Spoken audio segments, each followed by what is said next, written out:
Welcome back to another episode of the Four Downs Podcast, the show where we cover 4 trending NFL topics in 20 minutes or less. This is our first episode of our playoffs. We are joined by Josh from Kablumski Sports Talks, as well as Justin from Kingmaker Sports. Thank you, gentlemen, for joining us. I'm excited. Thank you for having me, guys. How are we all doing today? Oh, man, feeling great. Good day. Yes, a little chilly down here. Let's do it. But you know what? We're alive, we're breathing, and we got football on TV tonight. Our first segment today is, of course, picking the first week of our playoff games. Josh, since I picked last week, you're going to pick the games. And then, Justin, if you have anything to add, feel free to hop in, comment, tell Josh he's wrong, tell Josh he's right. He loves that. I love that. So without further ado, let's get into our Saturday games. Let's go. We have the Chargers visiting the Texans. Chargers, a 3-point favorite on the road. Josh, what do you got? This is easy win for the Chargers. I'm telling you this right now. I'm going to be expecting a blowout, to be honest with you. Houston doesn't have enough firepower. They're coming from that weak division. Sorry, Justin. Sorry, Alex. But there was just not enough there, and they lost a lot of weapons. Harbaugh knows what to do in this time frame, and he's going to have those troops ready to roll. What you think, Justin? Man, I totally agree. The Texans have not been playing good football at all. They just so happen to win the division by default. Right. I mean, so I agree with you about the division just being trash right now. The Chargers should win this one fairly easily. I totally agree with you, man. Right. Steelers visiting the Ravens. I'm going to guess sort of a similar pick here. Josh, what do you got? Yeah, it's going to be the Ravens all day. As we'll talk about later on. MV3 is what they're calling him now. Lamar, he's just going to take it over. This is his year. I've been saying this since day one. Also, just on the flip side, the worst thing you can do in the playoff run is go in on a losing streak, right? Pittsburgh is there. They lost, the last 4. They're on a downslide. They're not seeing eye to eye. It's just too much firepower in Baltimore. I have them winning this pretty handily. What you got? Largest spread of any game this is weekend, it really? By the way. Is it really? It's 9.5 points in favor of Baltimore. And it should be. The Ravens have all the weapons, and the Steelers have no momentum. They only have like two guys on defense worth of crap. And like the Ravens offense is just going to destroy the Steelers. Plus the Steelers, outside of Najee Harris, who quietly had a 1,000-yard season, Steelers quietly, yeah, they did. Yeah. I would have never guessed if I didn't. I know.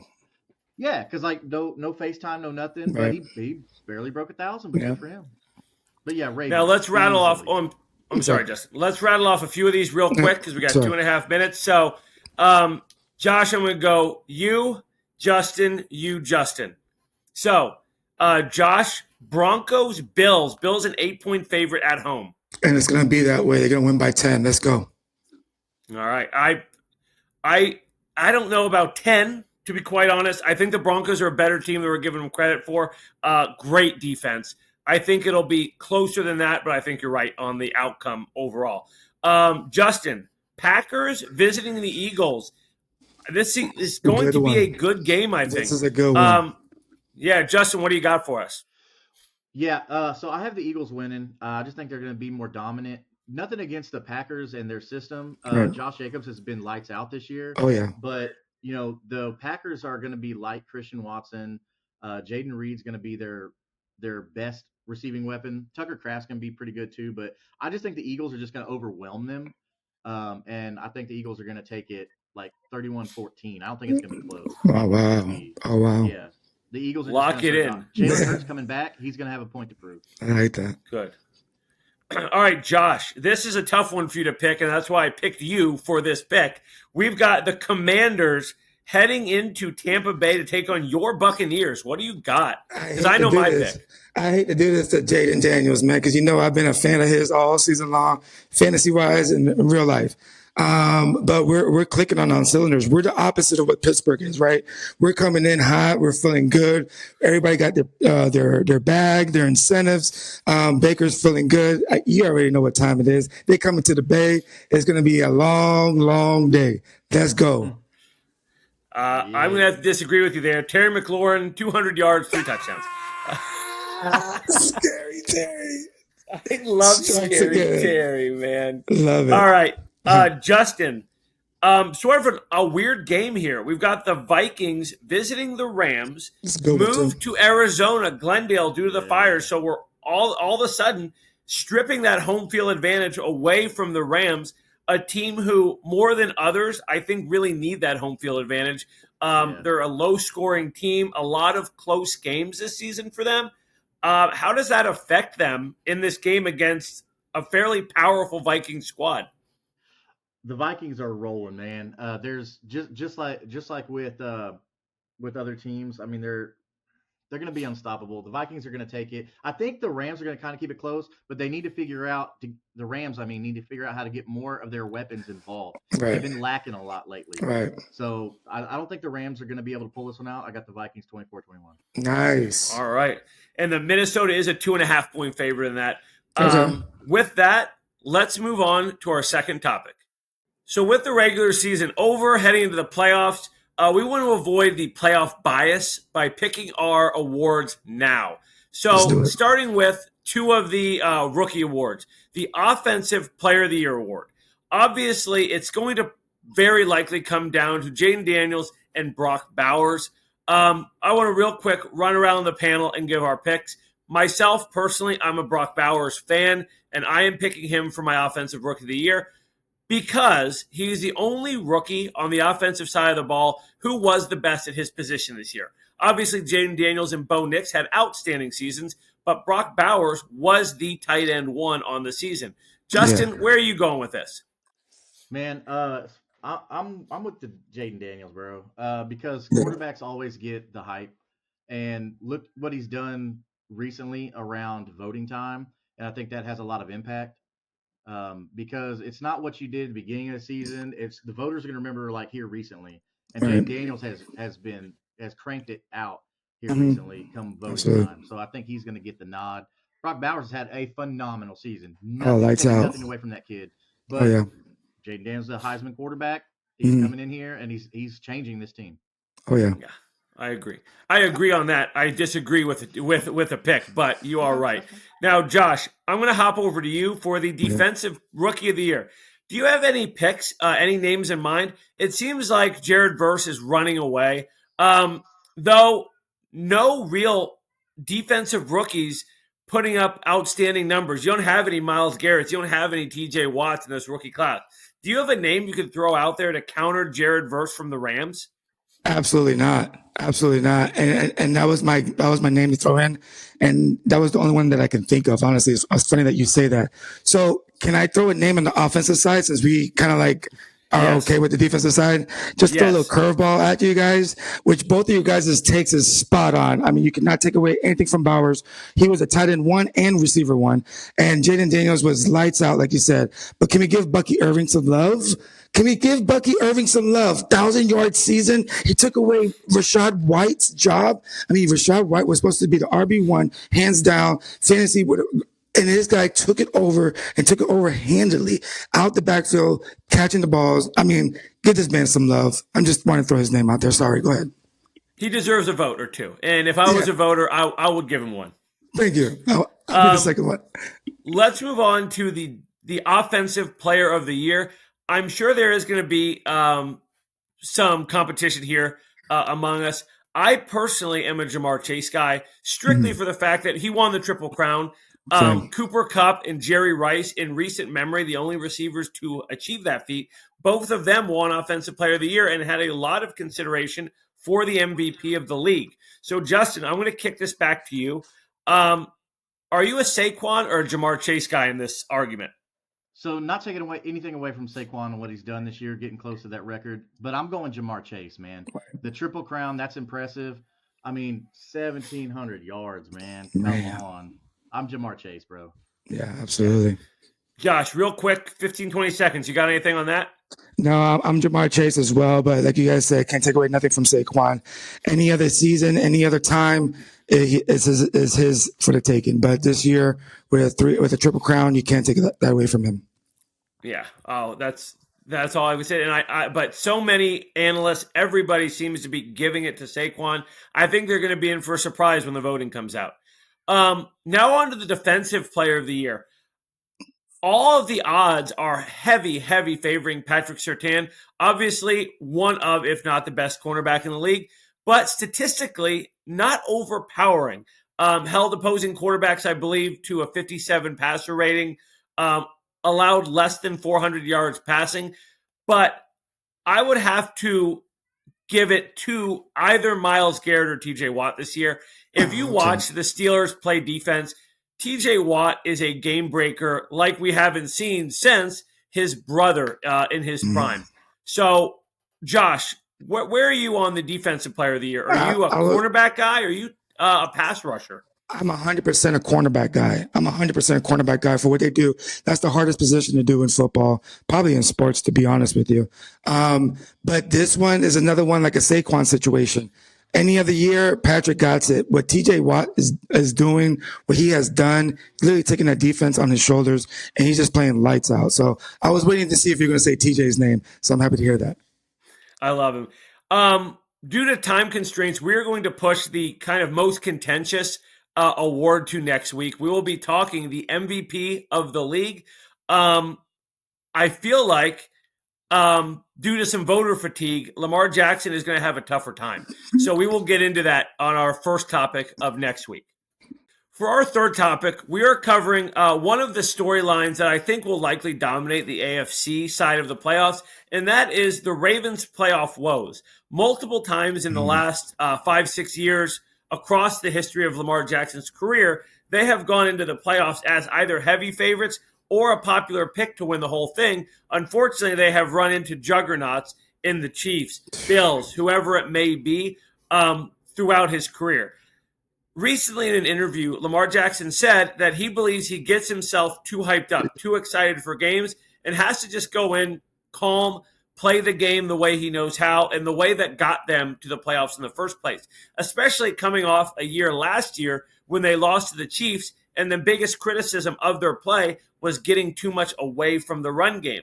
Now, with the addition of Derrick Henry in Baltimore, are we going to see a new Ravens offense in the playoffs? Justin, as you are the guest this week, I'll start with you. How far do you see the Ravens potentially going? And is there a chance they fall flat again in the divisional or the conference championship?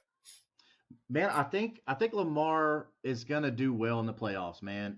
With the addition of King Henry, it also adds another threat. So that way the focus isn't all on Lamar, you know. So I think that's gonna help him out a lot. Zay Flowers has done well for him this year. They're gonna have an easy win against the Steelers in the first round, so that's not gonna be an issue. I mean, I see them facing the Bills in the next round. I think that they're just going to be the ground game is going to be too much for the Bills. So I think Lamar is going to be able to get there. I don't have a problem with that. I think the Ravens are going to be able to get to the show. Josh, where are you at?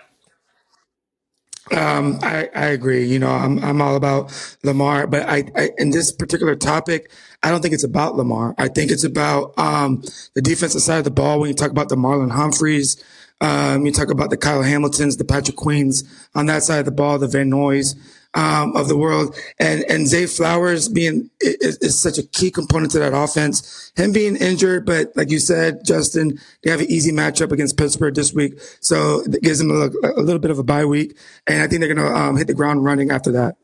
Untouchable. My only criticism of the Ravens is in a situation where Derrick Henry cannot be stopped. When Derrick Henry can be slowed down, that is when they have some difficulty. They are a team who plays better ahead. You have teams like the Chiefs who sometimes play better from behind, allows them to really get some motivation for their offense. The Ravens are the opposite. They want to play from ahead. They want Lamar Jackson to be comfortable throwing the ball, knowing he can hand it to Derrick Henry, knowing he has the option to run. That's the issue they had with the Chiefs last year. They got out to a deficit early on and struggled. Are there any teams on the AFC side that you can see being a serious risk to shut Derrick Henry down, maybe either first or second half of the game, if not altogether? Josh, I'll start with you. Oh man, I wanted to play devil's advocate on this one. No, it's one of those momentum things, man. The X factor coming in, the defensive side of the ball is what wins championships in playoff ball, right? And that's where Baltimore is, in my eyes, above everybody else. As far as stopping Derrick Henry came to Baltimore with a vision and with the mindset of a championship. There's nothing stopping that. And when he is downhill, there's nobody stopping him. So as long as he has that vision and that mindset, there's nobody stopping that guy. Justin, do you see any other sort of hidden intangible or other X factor that could help or hurt the Ravens on this run where many expect them to finally reach the mountaintop? So I'll start with the hurt part. So the only thing that could hurt them is, like you said, if somebody can figure out how to stop Derrick Henry, then you're going to force Right. Lamar Jackson to be a quarterback. Lamar Jackson hasn't always been the best passer, very accurate, I mean. And so I think that if what could hurt him and help him at the same time would be his accuracy there. Getting your receivers involved, Zay Flowers and Rashad Bateman getting involved, which they have been this season, and that's good. Oh, yeah. But maintaining that and Lamar Jackson getting out of his head, not being flustered, and moving that forward. I think the Chiefs, probably them facing each other in the AFC Championship, could probably be the only roadblock that Lamar could face and Derrick Henry could face. Yeah, because it's in Kansas City though. Is it? Yeah. That's a big thing to talk about too. It runs through Kansas City, and that's not no town just to hang your hat on. That's one of those that's a places tough that truly environment. have a home field advantage. Yes, 100%. Weather, Mother Nature, Father Time, whoever it is, for some reason likes Kansas City. I don't know what it is. Go Chiefs. Stop it. Go Chiefs. Chiefs three-peat. All right, and with that, we will move on to our most exciting topic of the day, Super Bowl predictions. For our final topic today, once again, we are discussing Super Bowl picks. So before any of the biggest contenders get knocked out, before the pretenders are identified, week one of the playoffs, we're making our selections. As Justin is our guest, once again, he will go first. Then we'll jump over to Josh, and I will give my fairly obvious pick to wrap things up. So, Justin, who's coming out of the AFC? Who's coming out of the NFC? And who's taking the trophy home? Well, I think the Ravens are going to be able to hold it together against the Chiefs in the AFC Championship, and they are going to get to the big show. Let's go. And coming out of the NFC, it is going to be Let's go. favorite team going in this year is the Lions. I think the Lions are just unstoppable right now. They are breaking records, just setting things on fire. And I think that momentum and just all the weapons that they have, their defense is playing great. They have like the best O-line in football. Jared Goff's already has a Super Bowl experience. I think they are going to overwhelm the Ravens. Their defense is going to be able to hold that passing game in check. There's going to be no passing. They're going to be forced to run, which kind of favors the Ravens because that's what they'd like to do anyway. No Aiden Hutchinson is going to hurt them, but the Lions are going to take this thing. It's going to be Lions 31, Ravens 27. But that's only because the Lions offense is just going to be lights out. What do you got for us, my friend? All righty, so we're going to go nothing different as far as the Super Bowl matchups. I definitely have in the NFC, the Lions. The Lions are hitting on all cylinders. They can't be touched. I want to say my Bucks, but they're just too much firepower over there in Detroit. They're a fairy tale storybook, but they're going to have an ending. And the ending is Baltimore coming out of the AFC. It's their year. I've been saying it from day one. It's Lamar's year. I didn't know it was going to be Lamar's year MVP-wise, too, but it is Lamar's year. He gets over the hump. He gets to the show, and he shows the world why he had the chip on his shoulder getting drafted 32nd overall. And when he told the flock, I'm going to bring home a Super Bowl, he delivers this year, bringing home the ship. So I have nothing to say bad about Detroit. It's been a good season for them, but it's Lamar's year this year. So let's talk some sense here. Here we go. I'm going to start with the NFC. So my take on the NFC for the entire year has been it is very difficult to beat a good team 3 times in one season. Correct. Which is why I'm taking Minnesota coming out of the NFC. We've got Minnesota versus the Lions in Detroit for the NFC Championship. Minnesota squeaks it out. Dare I say, another Minneapolis miracle? We will see. However, on the other side of the ball, it's going to be the greatest team in the history of football, the greatest quarterback in the history of football. The Kansas City Chiefs beat the Ravens in a tight one. And I fully believe that Travis Kelce has been holding in his best all year, knowing this is his last hurrah, his final chapter in a storybook career. The Chiefs three-peat, 35-31 over the Minnesota Vikings. Travis Kelce has the game of his career. Immediately the next day, announces his retirement. Okay. Announces his retirement. Can Patrick go with him? Can it be a 2-for-1 deal? Can they both ride off into the sunset together? No, Patrick's got to win 4 more. Patrick has 4 more. So when he wins 8, we're good.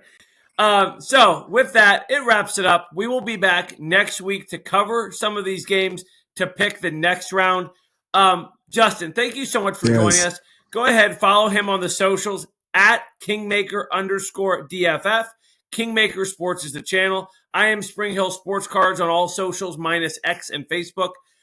Josh Kablumski Sports Talk on Instagram, and Alex Boyajian, president of Chaotically Intolerant. A lot of brands to check out. I'm sure you'll find something you love on one of our channels. As always, thank you for joining us, and we will see you next week. Kablumski.